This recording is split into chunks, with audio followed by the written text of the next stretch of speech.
మిర్చికి క్వింటాలకు 11,781 రూపాయలు ఇస్తాము, కొనుగోలు చేస్తాము అని చెప్పినారు క్వింటాలకు.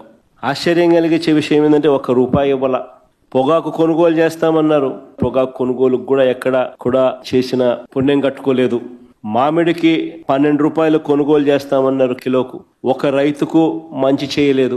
ఉల్లికి క్వింటాలకు 1200తో కొనుగోలు చేస్తామని చెప్పినారు, చేతులు ఎత్తేసారు.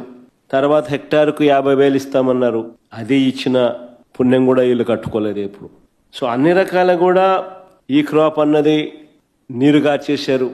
ఆర్బీకేలు అన్నది నిర్వీర్యం చేసేశారు. ఇన్పుట్ సబ్సిడీ ఇచ్చే కార్యక్రమాలు పట్టించుకున్న పరిస్థితుల్లో లేవు.